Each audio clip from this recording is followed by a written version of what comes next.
Good afternoon, everyone, or good morning, everyone. My name is John Peloton, and I'm from Community Futures Latabish. So thank you for joining us for branding and rebranding. Here we have is my colleague Brandy Hardy from the CF Tawatina region. Brandy. So I have taught this guy a few times. He usually goes pretty good. If you have any questions, you can put them in the chat or talk if you wish. I'm not too concerned. I am going to get right into it. So this is a little bit of what CF does. Yes, I still have the Tawatina region because I forgot to take down. But either way, all of CF here in Alberta, we are a non-for-profit organization dedicated to growing and starting businesses in small communities. They do multiple of things. So we do one-on-one sessions, we do training sessions, we help with loans, we help with business plans, we do networking events, so large amount of things. If you ever need assistance, go to Community Futures Alberta and you can find your specific region. If you're with Lac-La-Biche area, John's your guy. If you're anywhere else, that is my best suggestion. So this is what I'm kind of hoping to overview today is introduction to branding, market research and analysis, because yes, you need to do some groundwork on your branding, developing a brand identity, brand messaging and storytelling. Yes, that is part of your brand, which I'll go into great detail. Brand experience and touch points, rebranding strategies. Wow, I've already had Zoom meetings today, so a lot of talking already today. Brand management and consistency and action plan and implementations is what I'm hoping to cover for you. So introduction, what is branding? So a lot of people, when they think of branding, they actually think of just a few select things. It is an entire whole entity is what branding is. So most people think of branding as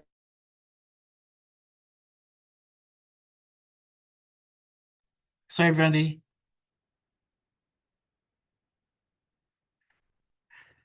Brandy, I accidentally muted you just now.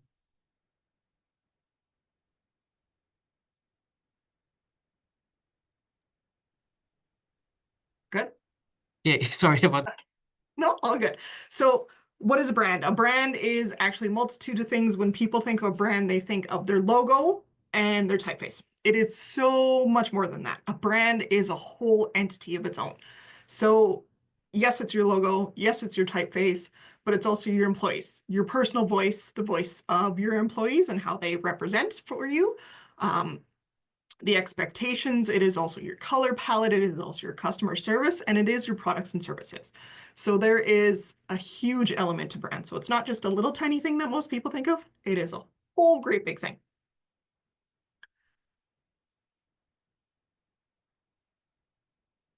So why bother? Big reason is defining and designing your brand. It helps make it so you can involve it and maintain it. The other part is a good brand helps make a good company, which helps make you stand out as business. The other thing that it does is when people start recognizing your brand and knowing that you have specific things that you follow by for everyone, it also helps create loyalty. So that is two major reasons why you should have a specific brand. I'm just going to put my phone on mute. There we go. So the core of branding is for your customers. It is a way to utilize and develop all those things behind the scenes. It helps address a deeper meaning for people. So people don't realize how much emotion come into play with purchasing items. So having emotion tied to your brand and what emotions it helps develop in your brand is a huge thing. What I mean by that is, like an example, if your brand is something very, very calming, so salons is an example, massage therapy, their brand has specific emotions. It relates back to relaxing and calming. To kind of give you an idea of what I mean by that. So this is a few things that you want to think about when you're creating your brand. Your logo. Your logo consists of a few different things. Some people do just a word mark, so that is where it is just text. Some people do just a logo mark, so that is just your logo. Together, those two things is your actual logo. So it is not just one or the other, it is the whole entity. Few do's and don'ts. I always touch base on this because I see it quite a bit in my field. Don't change your colors. Make sure they're consistent. The only time your colors should be different is you should always have a color reverse option. What I mean by that is something that goes on white backgrounds and something that goes on black backgrounds, and then your colored version, so your normal version. Reason I say that is because sometimes your colors might mesh a little bit with other things. So you always want to make sure you have usually 3 is how I describe it. The other thing that you want to have handy for your specific brand is your colors. The big thing that you want to have handy is what they call hex codes. So what hex codes are is your actual digital color for online purposes. So the reason that I say you want to have them fairly handy, multitude of reasons, main reasons, so it's easy to brand your stuff. Hex codes make it super simple. You type in your hex code, there's your color. So it's a quirk that makes it easier. The other thing is if somebody else is branding your stuff, it makes them so your colors are proper on their end as well. Font is a big one. People don't think that it is, but it is. Example, community features. Our main fonts are very, very simple. They are Times New Roman and Helvetica, 2 very, very common fonts. It is something that you want to try and keep consistent because people start recognizing those colors, your brands, your fonts. So having something consistent makes a huge difference because it makes people realize, oh, that's that brand by quick glance, which is what you want to get in the end. The other thing is elements. So if you use a lot of elements in your branding, so say example squares, patterns, that type of thing, you want to try and keep them consistent as well. So it's a consistency thing when it comes down to it. To have that consistent, people can recognize it. And that's what you want, is that recognition all the time. Photography. Photography is huge. Keeping up, I'll say somewhat of a theme is always good. So what I mean by that is there's kind of, I'll go into a little bit of detail on it, not a whole bunch though, because I know a lot about it. There's 2 main types of photography out there, big ones. Hard colors, hard and lighting and warm lighting.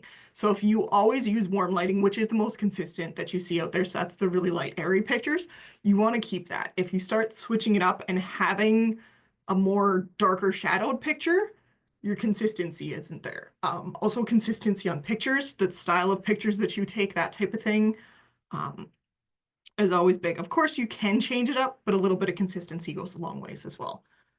Example, we use a lot of stock photos. So we try and keep our stock photos fairly consistent in what they look like. So there's a few examples that I tend to use fairly often. One, as you've seen in the beginning, lots of our stock photos that we use are very business related. It's pretty standard that way. Some digital mock-ups. So this is what I mean by having your logo in different color formats. So basically when you're making something, to have it so that it will show up on black is the big thing. Ours is green. It's pretty easy to show up on black. It easily shows up on white. I do have a plain white version and a plain black version if need be as well. But digital mock-ups of kind of how you want your branding to go, especially if it's not just you doing it, is what I mean by this.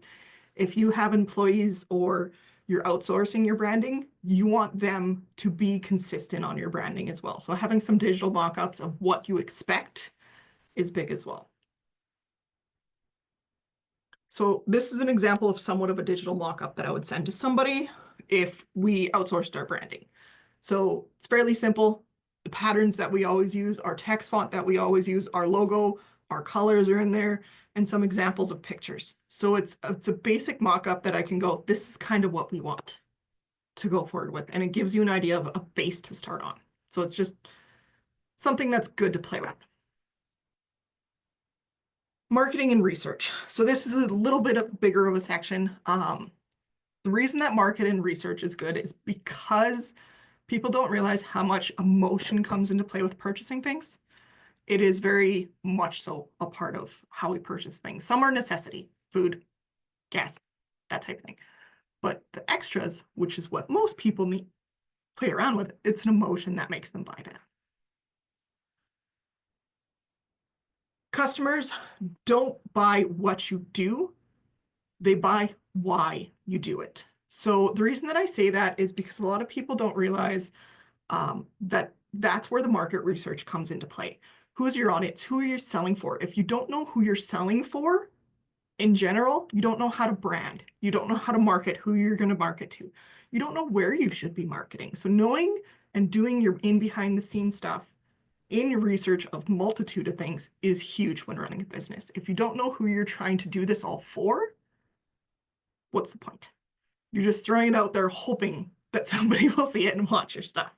So knowing where your stuff and where it should be going is huge. So what I mean by why is there's storytelling behind it, which I go into detail. And that's part of the reason people buy things as well. Market research is a term I've seen interchangeably used fairly often. There's two main things. There is a former focus and a broader issue with it all. The state nowadays, especially with everything kind of going on, this has changed, we've noticed anyways, a huge amount. There is a huge influx of people trying to buy Canadian. We are seeing a huge influx of local.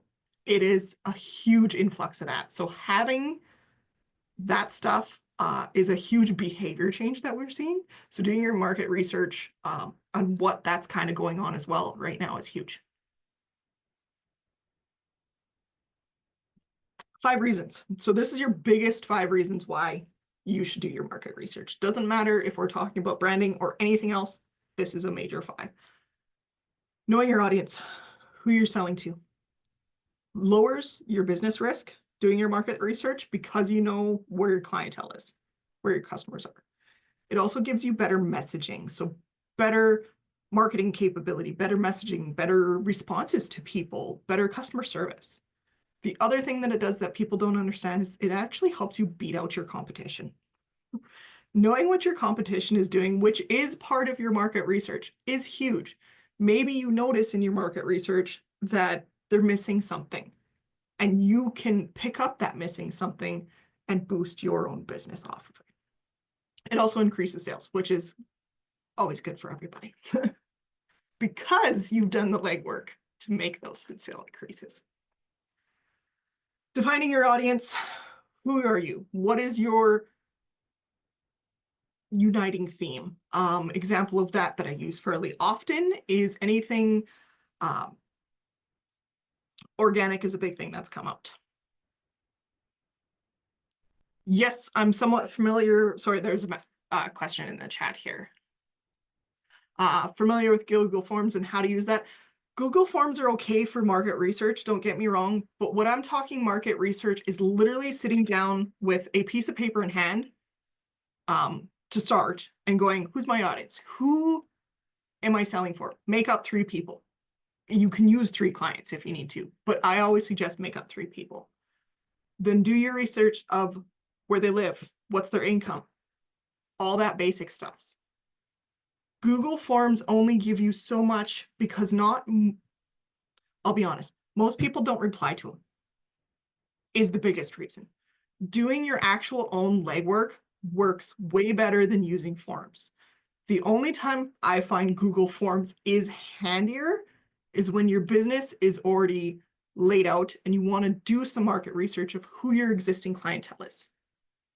I find it works better that way because those people, you know them fairly well, they tend to answer. Nothing wrong with that. I do like Google Forms. Like I said, there's nothing wrong with it. I just find doing a little bit more of the legwork yourself brings you that little bit step closer. Google Forms is awesome once you're more established. We use them all the time to like, hey, what courses do you want to see coming out? But again, we email them out to people who've attended already. Right? Uniting theme, always good. Exploring who it benefits the most. So example that I like using, Are you marketing to moms? Are they the ones who are benefiting the most? Are you marketing to dads? Are you marketing to that parental person in somebody's life more than anything else? Example of who it benefits most. Determine who brings the most value. Is it somebody who might only buy from you once? Your more value is your loyal customers who tend to come back all the time. Depends on your service. Some of them are more often, some of them are spread out more. And consider your mission. Every business, if you've ever done a business plan, you have a mission in mind.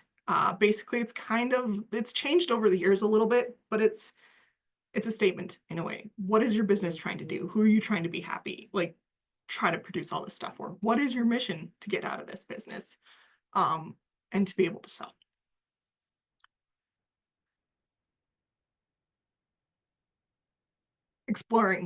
Explore perspectives, explore your personality, explore your loyalty, and explore your strategy. So exploring a few of those things helps figure out exactly and pinpoint what you want your brand to be. Best example I have for this and exploring is your voice. What is your brand voice? Do you tend to be, is it yourself? Is your brand voice you? Is it talkative? Is it more professional? Does it have a little bit of creativity behind it? Does it have a little bit of quirkiness behind it? I personally am usually a very blatantly sarcastic person, so my business would probably come off with a little hint of sarcasm in there with a few jokes for things like that. So it's something to think about when you're creating a brand. Customer loyalty, again, one of the biggest factors for everything. Who's your biggest supporters? Where are they spending their work? Where are they spending time with their friends and family? It all comes into play when you're trying to sell whatever you are, your products, your services, that type of thing. That all comes into play. The best way, which is huge for brand, word of mouth. I know that sounds weird, but even nowadays, especially because we deal with rural, word of mouth for rural is still one of the biggest factors. If you have a couple people who are telling 5 of their friends, it's huge. Word of mouth is still huge for rural. So having that brand voice and people going, you know what, they're super nice, super polite, they acknowledged me, that is part of your brand voice. Example, I worked in retail most of my life before this. Biggest thing I always told people whenever, because I was in a lot of management roles, is, which was kind of one of those where it's somewhat of a brand voice thing, is acknowledge people when they come in. It can be a quick little wave, can be a look in the eye, especially if you're helping somebody else, because there's a lot of businesses where it was small and it was just acknowledge them. So they know they're seen and it's like, yes, I see you, I know you're there. As soon as basically it's a quick way of easy acknowledgement saying, as soon as I'm done with this, I see you and I will help you.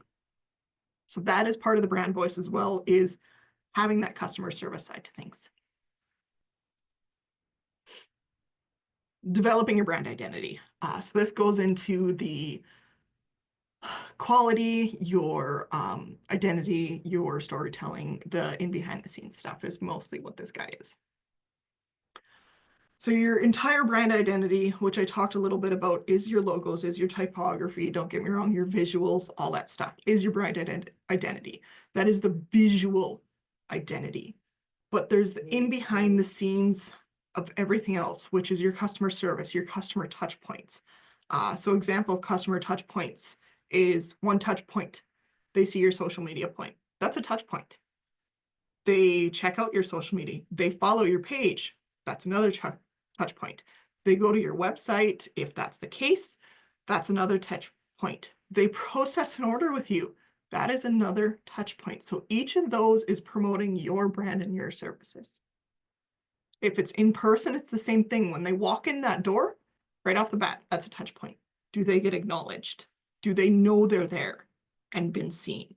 The next touch point is you actually talking to them. Hey, how are you today? How's it going? And then following through with whatever they're there for, which could be a multitude of things if you're in, brick and mortar style. The other thing that it does is it's physical and emotional, which I've talked about the emotion side of things a lot. Physical, not a little bit, because if they're physically in your store, it's a physical thing.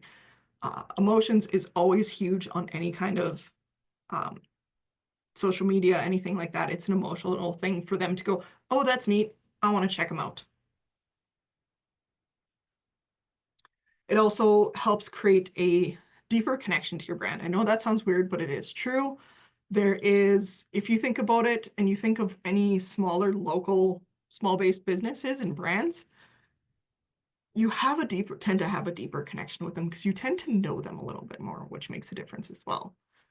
So when I say things like that, I mean like your local, your local restaurant that you go to all the time, your local coffee shop you go to all the time. I'm not talking Timmy's, I'm talking actual local.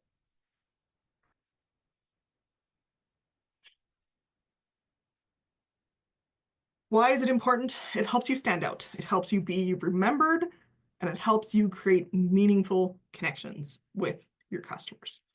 Strong brand identity will help you connect and build trust with your audience and your customers and your clients, whatever the case may be. It is a very large part of it. That branding, in the end, turns them into loyalty. So it's the starting point, the visual side of things, that they see you, that they know you, and it slowly converts them into loyal customers. Brand identity versus a brand image. I know that sounds weird, but it's true. Brand identity is accumulation of how you want people to see your brand, including your core values, your visuals, all that stuff. Branding and image is how people actually perceive you. So there is a difference between the two. So when I talk about branding and brand identity, it is the whole identity. The brand image is just how people see you. They see your logo, they see your text, they see your colors. The identity is the whole kit and caboodle. So this is my favorite example. I made this specifically for this. The green thing is your brand image. It is your logo, your typography, your messaging, that type of thing. The rest of all this is your brand identity, your values, your missions, your purpose, your brand promise. Do you have a brand promise? I've seen some, so that's why I put it in there. Your product, your service, your position, your customer, your relationships with your customer, your brand story, your customer journeys. People don't think of customer journeys as something, but it is, especially in marketing world, it is a large part of it. And it does come into play with the sales funnels and all that neat fun stuff. So basically selling products, the expectations in the end as well, which is another part. So it is way more than just a couple little things. Branding, messaging, and storytelling. So I touch base on this just because so many people and so many things now are done online. It's not as much done face-to-face anymore. There is still a lot of businesses I deal with that are face-to-face, but a lot of them have online and in person. So it goes both ways on how you message them and tell your story online and in person makes a difference. You don't want them to be different. Storytelling is basically you're telling your story of why you have products, why you make those products, why you do those services. What is your purpose for basically you're having your business? Is it something that you enjoy? But it's always so much more than something you enjoy. People start their brands because yes, they love doing it, but they want to bring something to somebody for a reason. That is your story of why and how. So having a little bit of an idea of what your actual story is, the easy way to have one is make basically a quick, easy elevator pitch. Gives you an idea of what your story is.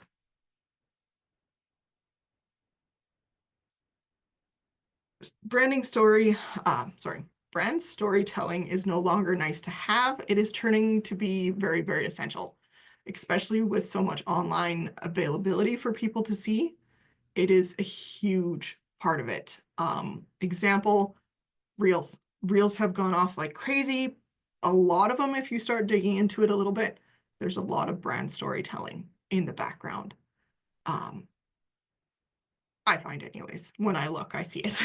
It's hard to tell for most people, but I can see it. Every single video, there's a story behind that video and why they're doing it.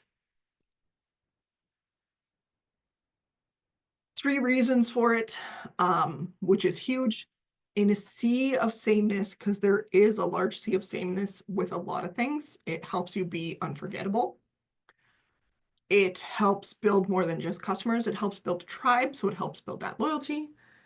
And it helps you be a profitable and a human side of your business as well, which most people nowadays, I'm finding more and more, they want to see that human side of things. They want to see Joe down the street when they come in. They want that human side of things. The other thing that I always say with a lot of people is, especially if you're the entire face of your business, you're the owner, the marketer, the everything, be genuine about yourself. If you're a little bit goofy, nothing wrong with that. Perfectly fine. People love seeing that. The other thing that I tell people too is if you make a mistake on, say, I always like using the products more that of an example, but if you make a mistake on a product, show it. It shows that you're human. It shows that you still make mistakes. It's one of those where it's like, hey guys, look what I did today. I totally messed this up. I'm getting more to you. Don't worry about it. They'll be fixed. It helps people go, ah, she's normal like me. It's a little bit of making people more genuine, I find makes a huge difference too. Messaging, what I mean by messaging is it is such a huge part of it. It is how you message people online. It's how your text comes across your copy, how you word things. The other huge side of messaging is how, if you're brick and mortar, how your business talks to your customers. If you have employees, the way they talk to people is also part of your messaging. So it does make a difference. I know it sounds weird, but it is true. It does make a difference how your employees interact with customers as well.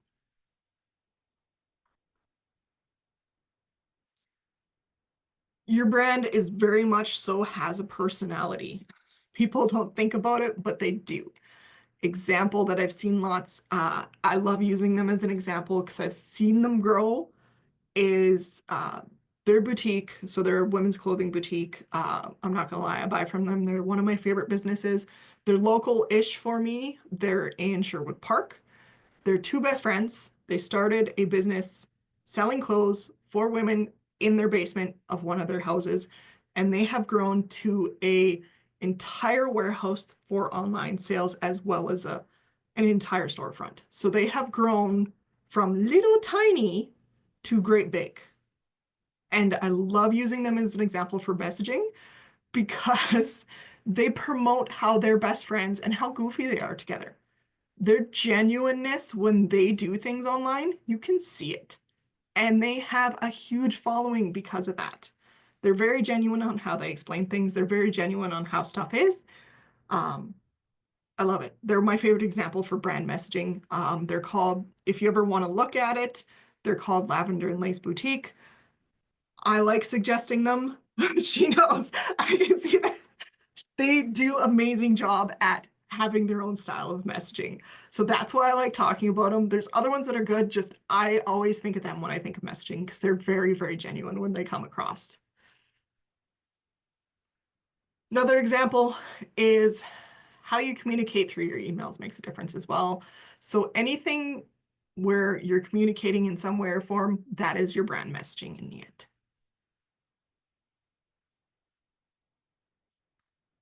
So why is brand messaging important? Natural word of mouth. If you tend to be a little bit more off-putting on how you talk, I'll say, can't think of any better way to word it. Natural word of mouth becomes an issue. You can be a lot of, I've seen it with businesses, it's a really good business, but I'm not sure if I like having to deal with that person there. It does make a difference. Consistent marketing material, of course, having all your own branding is there and your own messaging and that stuff makes a huge difference. Unique brand identity. So bringing it down to who is your business and who are you on the business side, not you personally. The other thing that I always suggest to people is organize your branding.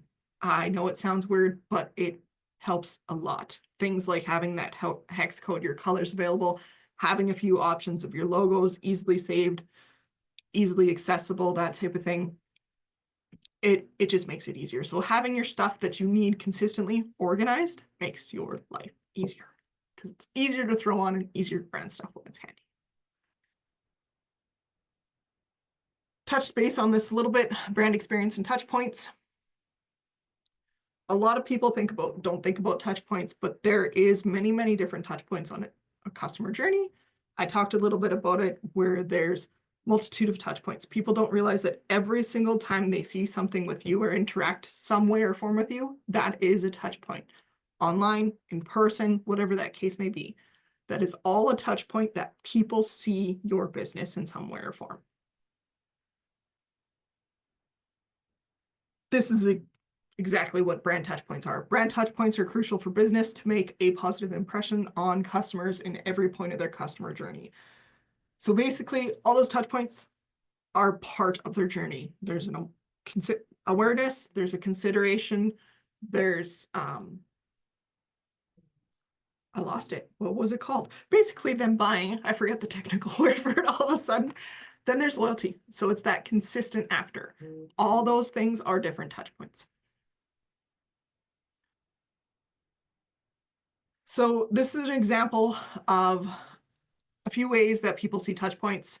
It can be scheduling appointments. It can be checking their social media. It can be your newsletters that you send to them if that's the case of what you do. It could be your blogs, anything on social media. So Instagram, Facebook, TikTok, all those. Anytime they see any of that stuff, it's all touch points.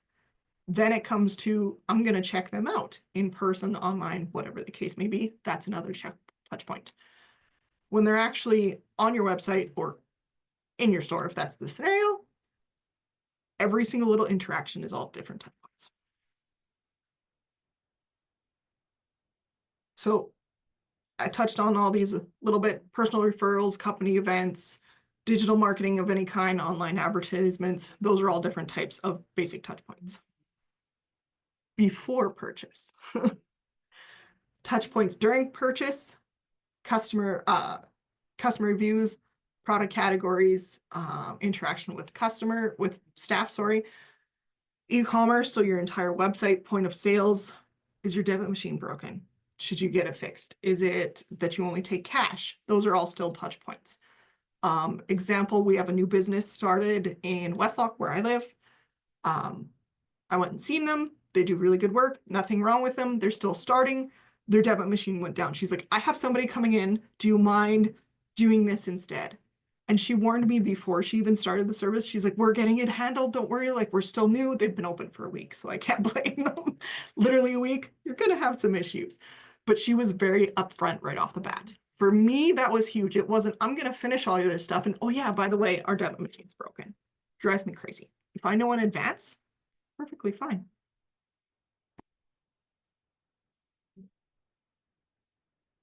After sales, upselling, cross-selling, emails out, thank you emails, surveys, which we talked a little bit.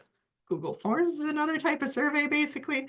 Billing actions, and if I don't deal a whole bunch with them, but I've had a few people, subscription renewals, if that's the case. Those are all after sale touch points. So an experience lasts a long time. I will be honest, a bad experience lasts a lot longer than a good experience. It is true for everybody. That's just how it is. People remember the bad before the good. I know that sounds weird, but it's true. Most people will tell about a bad experience before a good experience. It's just how we are naturally offended.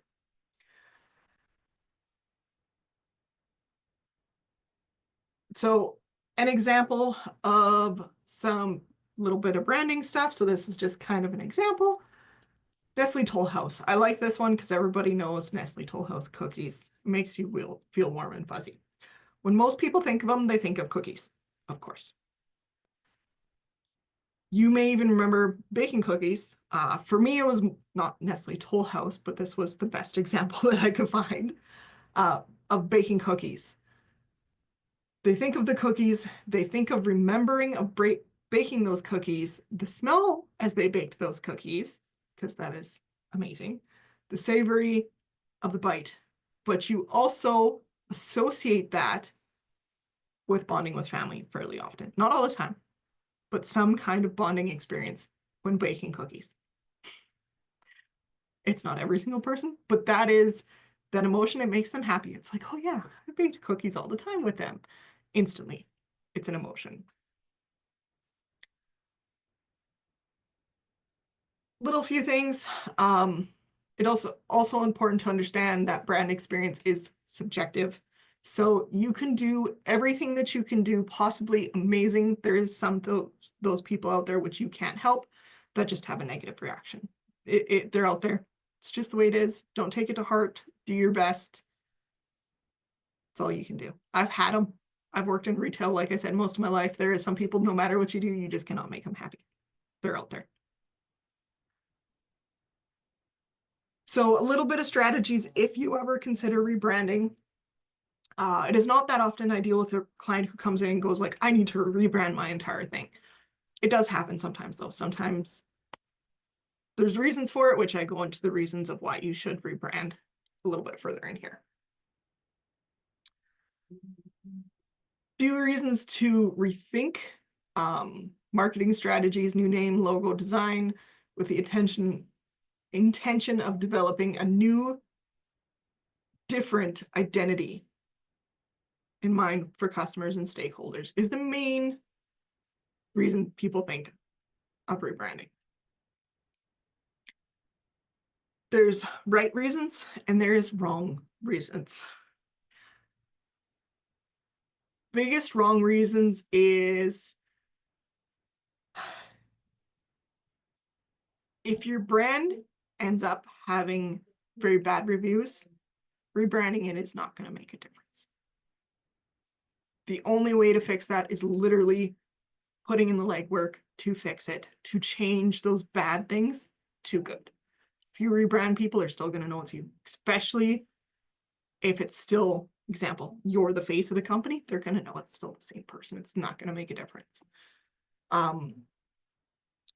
The biggest reasons to reconsider is if your entire business has shifted its mission values, its market, anything like that is good reason. The other reasons, sometimes, not all the time, is if you have to change locations. Sometimes rebranding is necessary for that purpose. So examples, marketing reposition, like I said, new philosophy, that's a big one. Mergers and acquisitions, it's usually bigger companies, but it is a reason. Boredom is not a good reason. Impact and ego, again, not the greatest reason, or looking for attention. You're obviously not branding your business and doing the legwork to market your business if you're just looking for attention to grab people and be like, oh, that must be new. It's not going to do you any good because they're still going to forget about you in 2 weeks.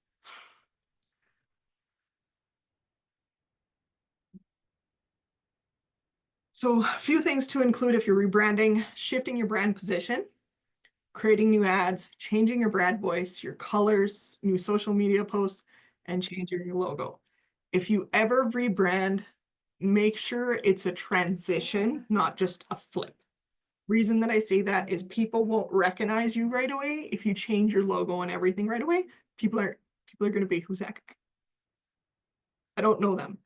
It's one of those where it's a slow transition. Example, Community Futures Twatna region, we finally got it approved, are going to be, we got to do a brand change basically in a way. We're finally getting our name changed to make more sense on where we're located. We're changing it from Twatna Community Futures. We're changing it to North Central. That is where we're located, is North Central Alberta. When people hear Twatna, they think Twatna Valley, they think Ski Hill. They think that's where we are, and that's the only place we deal with. So we are going to literally be going through somewhat of a rebrand because we got to change our name. But it's a good reason to suit our location better. How to rebrand. Establish your brand's audience and markets. Reestablish, sorry. So basically you got to do all that legwork over again. Redefine your company's mission, vision, values is your next step. Rename your company during a rebrand. So if you're renaming it completely, that is going to be a huge part. Consider brand slogan. A lot of places do have slogan, not everyone. but a lot of places do have slogans. They are super handy. Rebuild your brand identity. So it is a complete, usually ground up rebuild if you rebrand. So that's why I say take rebranding very seriously. If you have a good customer base, think about it hard. Track your brand sentiment. So you can do that with a bunch of different analytic tools that are out there, and plan for a launch. So don't just tomorrow, oh, I'm going to rebrand my business. Launch it. Put on your social media. Hey, we got a surprise coming. There's this, there's that. Lead people into something good is coming and launch a rebrand. Make sure people know it's the same you. You just had to change some of the branding stuff. Your values change. So say you used to be, I can't even think of anything right now, of course, because it's one of those. Say you used to be completely organic. Big uptake that I've seen lately, it's always one that I use, soap making. Used to be completely organic, all that stuff. Maybe now, instead of using like certain products, you've switched to something else. Example that I've seen a huge uptake in that area is Tahoe. So like basically fats off deer, pork, beef, that type of thing, the fatty parts rendered into soap, which is how they actually used to make soap. So that has been a huge uptake. So maybe you need to rebrand because that's the main focus now, is using that type of thing. So it's leading up to launching, planning. Management and consistency. I've, of course, with all this stuff, I've touched base on this a little bit. Consistency is key. Having anything that you can possibly brand out there is huge. Branding consistency is key. It helps people recognize you really, really fast. So it not only shapes their first impression of you, your company, your product, but it also entices them to come back to your business. A lot of branding creates loyalty, which I've talked about lots on here. It helps create your solid foundation for your marketing strategies as well. So if you don't have a good brand plan in place, how are you going to market that brand? So having a good brand strategy in place and ideas and your basics will help lead you into easier marketing.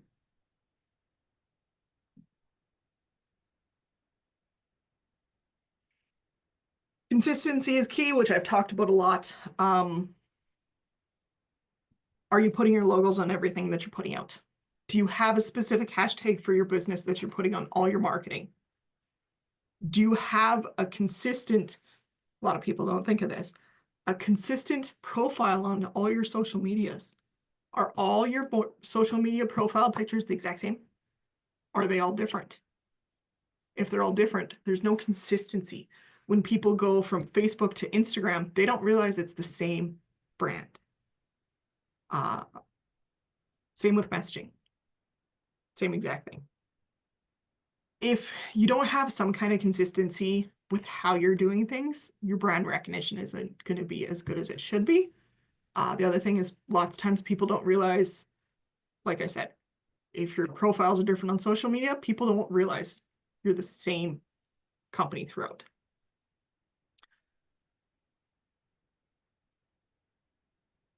So few reasons to be consistent. I've talked about it a lot. Customer trust and loyalty. It helps you stand out from the competition. So I see a lot of businesses that don't have branding consistency. If you're consistent, people will notice you and be able to pick up on it really, really fast. And it helps build authority. Your brand will help build authority in whatever area of expertise you're in. Services, products, whatever the case. It helps build your authority and all that stuff.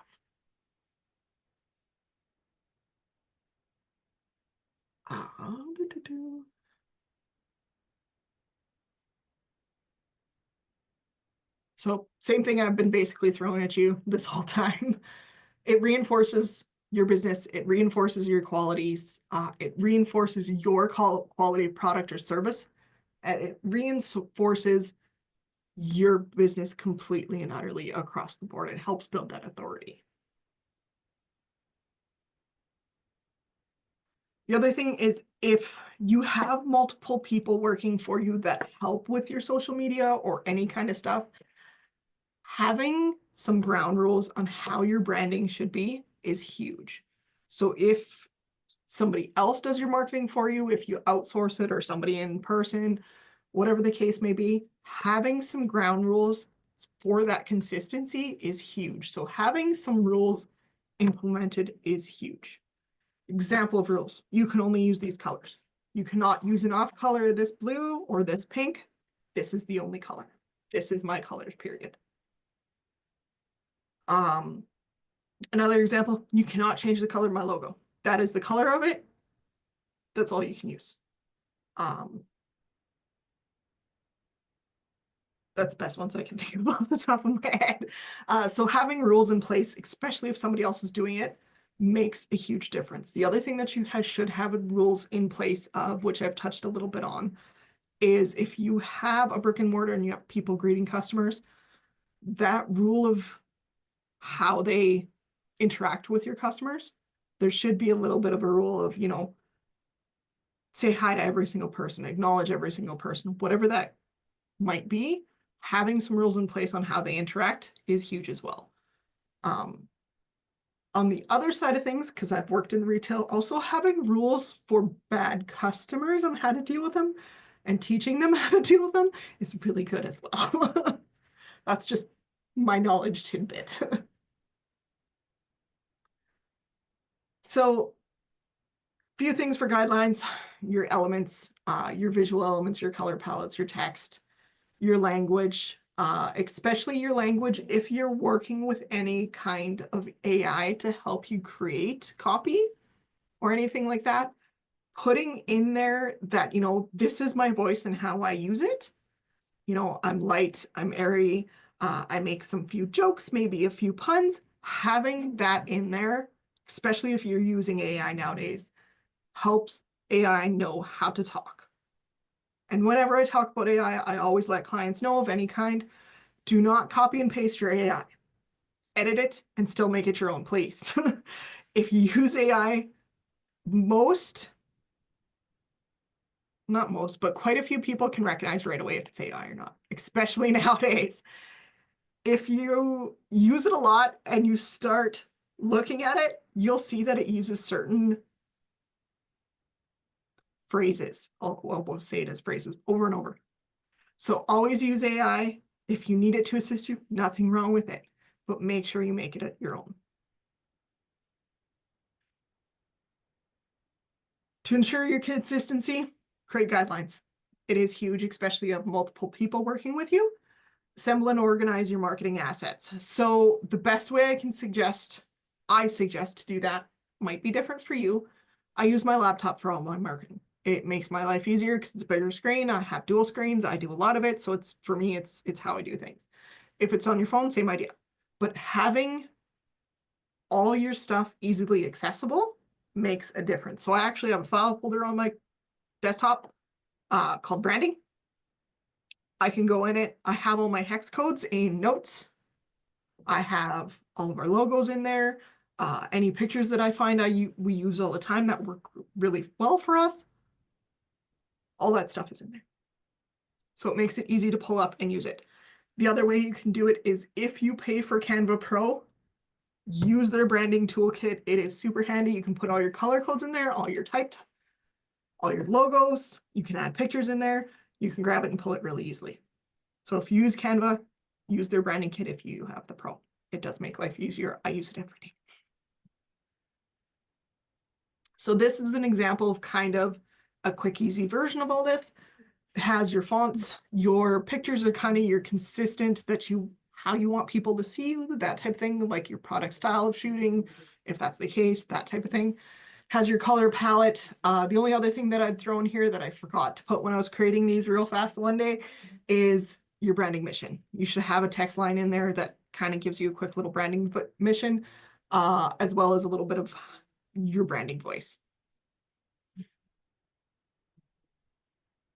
Action plan and implementation. I hate that word. I wish I should have changed it because it's a big word today. So I made it super simple for 5 steps.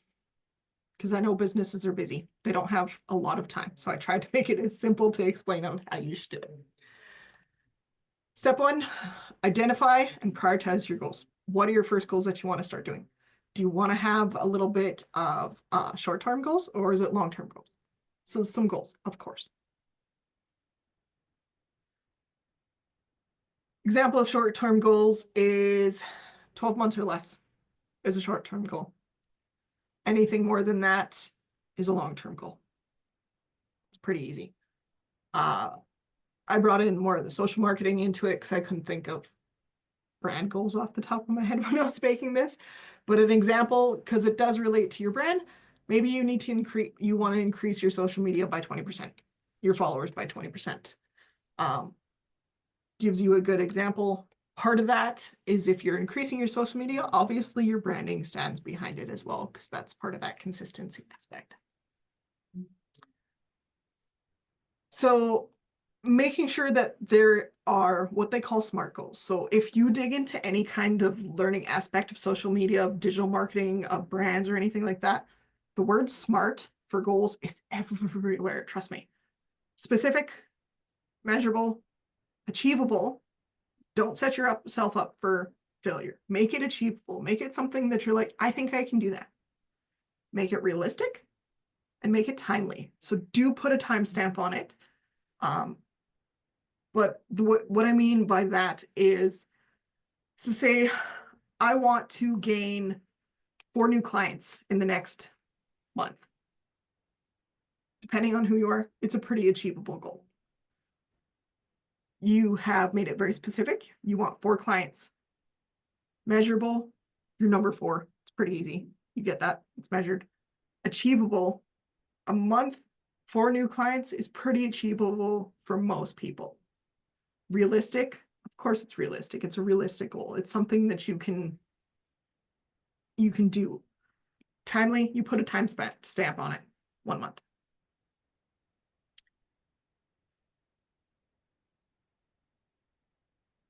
Audit your brand assets. Figure out what you currently have and what you need. Going through and, like I said, if it's throwing them on a file, throwing them in text notes on your phone, whatever works for you, but figuring out what your assets are and what you might need makes a huge difference. And having them super handy wherever you do most of your work makes it a huge difference as well. So going through what you have and what you might not have and what you need makes a difference. Those assets and elements will change over time. Reason being, everybody's business grows and adapts and evolves. It's just how it is. It's how all businesses are. So yes, they might change. They are easily to lose track of. Trust me, it does still happen. The biggest thing is I usually say once every 6 months to a year, just easy numbers more than anything. Kind of go through, yeah, I got all this stuff handy. Perfect. Awesome. Carry on with your life. If, again, you have in place, building a brand team makes a difference. If it's just you, you are that team. You're that whole, you're the boss lady, you're the boss man, you're the brand person, you're the marketer, you're the, there is a lot of them out there. But if you have other people, have that team built. Make sure they know what your branding assets are and make them easily accessible for them as well. And make sure they know your rules of branding your stuff. Again, it engrades loyalty. It helps if you have multiple departments. If you're a bigger company, it helps with that as well. It helps develop that brand loyalty, especially if you have a bigger company. Make sure, basically, it makes everybody on the same page. Track and measurable. So a lot of people are like, how do I track my brand?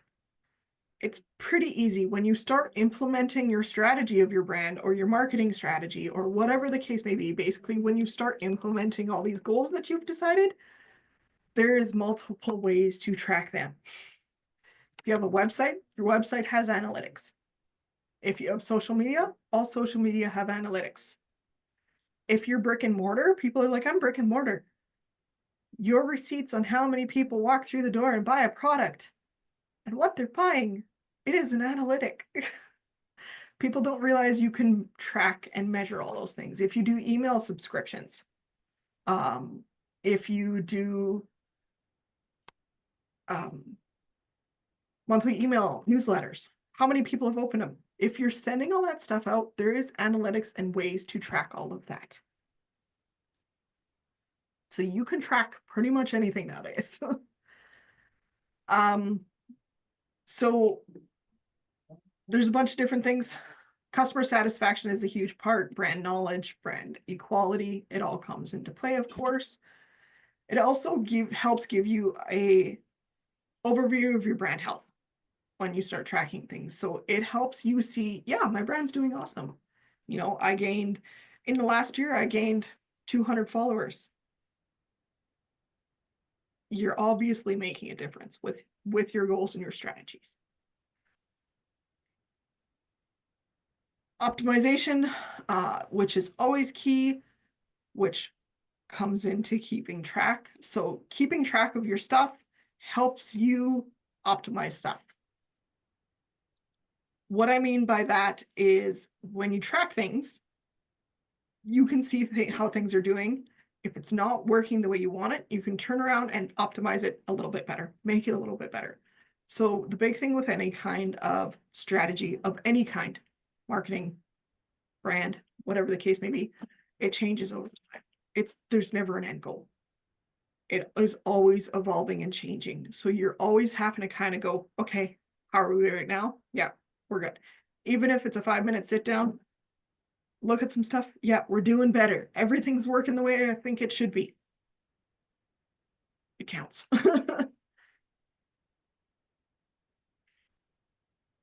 Let your brand take flight. I know that sounds weird, but it's true. When you're launching a brand new brand, rebranding, or planning a brand consolidation after a merger, which again, I don't deal with a whole bunch, but it does happen. A well-planned implementation makes a huge difference. So if your business is already on the ground and running, which lots of people I deal with are, nothing wrong with that. But going through and going, okay, I got my logo, I got my colors, I got all this figured out, making sure that it's all implemented and put on properly and rules are set up, whatever the case may be.